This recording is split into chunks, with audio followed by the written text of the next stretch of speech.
Oi pessoal, tudo bem? Passando aqui para atualizar vocês com algumas informações de mercado, tanto no cenário internacional como no cenário nacional, em mais um mercado em análise.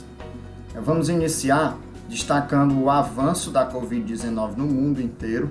Os Estados Unidos registraram mais de 2 mil casos, mais de 2 mil mortes por dia, e recorde de número de contaminação diária.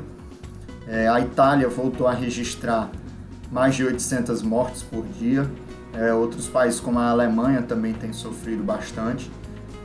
E por outro lado, alguns países começaram a flexibilizar as suas questões de isolamento social, como é o caso da França. Apesar de um avanço da Covid-19 na Europa, os índices acionários europeus devem fechar a quarta semana seguida no positivo e devem ter uma boa alta acumulada nesse mês de novembro.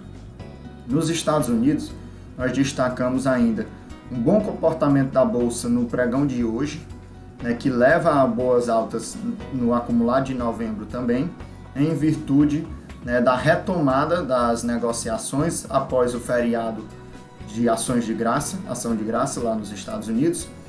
O feriado foi ontem, é um movimento comum entre os investidores que, véspera de feriado, tirarem recursos investidos na Bolsa, destinar a outros investimentos. Por exemplo, o mercado brasileiro de Bolsa recebeu um volume grande de recursos no dia 25, que era véspera de feriado lá nos Estados Unidos. E após o feriado, a retomada dos investimentos nos Estados Unidos, num dia de Black Friday, que deve aquecer o mercado de consumo, tanto nos Estados Unidos como no Brasil, e isso aí tem levado a uma alta no pregão de hoje para os índices acionários nos Estados Unidos.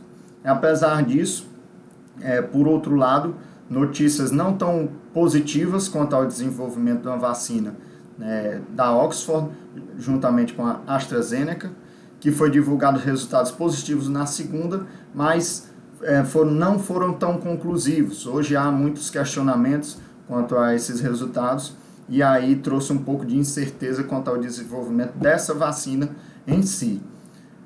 Destacamos ainda que esse movimento de bolsa internacional tem impactado positivamente o Ibovespa. O Ibovespa sobe forte no pregão de hoje, está cotado aí, superou os 111 mil pontos, quem diria, o Ibovespa superando os 111 mil pontos antes do final do ano, o que leva a uma alta muito expressiva no mês de novembro, superior a 17%. Nós destacamos que entre os investimentos dos RPPS, o Ibovespa é o que tem tido a maior alta no mês, superando bastante a meta atuarial nesse mês de novembro. No cenário nacional, nós destacamos um certo atrito envolvendo aí o presidente Roberto Campos Neto, presidente do Banco Central, e o ministro da Economia, Paulo Guedes. Isso porque na quarta-feira, em um evento, o presidente do Banco Central disse que o governo federal deveria elaborar um plano que mostrasse ao investidor internacional que ele tem uma preocupação com o desenvolvimento, com o aumento do endividamento público nesse ano de 2020. Em contrapartida, o Paulo Guedes respondeu dizendo que se Roberto Campos Neto tiver esse plano, o governo federal está aberto a ouvir esse suposto plano. Ficou um certo atrito entre os dois. O Bolsonaro saiu em defesa do Paulo Guedes, em um momento que o mercado acredita que Paulo Guedes está um pouco isolado no governo federal. O presidente Bolsonaro saiu em defesa dele, chamando novamente ele de nosso posto Ipiranga da economia. Isso ele chamava lá no tempo das eleições, retomou esse apelido do Paulo Guedes, tentando trazer ele mais para próximo de si. Esse movimento essa incerteza trouxe um certo movimento de instabilidade na curva de juros, ela subiu e caiu nessa semana, mas para hoje, a curva, diante de um cenário mais positivo internacional, ela caiu bastante, trazendo aí, replicando em rentabilidades positivas para os índices de renda fixa. Nós destacamos que alguns índices têm superado a meta atuarial no mês de novembro, são eles a família dos IMAB, o IMAB 5+, e o IMAB 5, e o IDKA e IPCA 2 anos. Então, destacamos que Se nada acontecer de mais diferente nesse final de semana e na segunda-feira que vem, né, os RPPS devem contemplar uma boa rentabilidade no fechamento de novembro. Nós destacamos ainda a agenda de indicadores internacionais e nacionais para a semana que vem.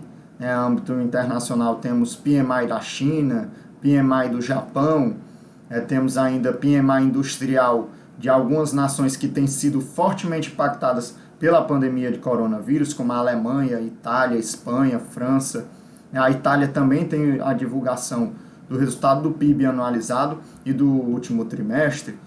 Vale a pena ficar de olho nisso para ver o impacto dessa segunda onda de coronavírus nessas nações. E a âmbito nacional, temos a divulgação do IGPM, do IPC-FIP, temos a divulgação ainda da relação, né, do percentual de relação dívida-PIB brasileira, temos divulgação de PMI industrial também.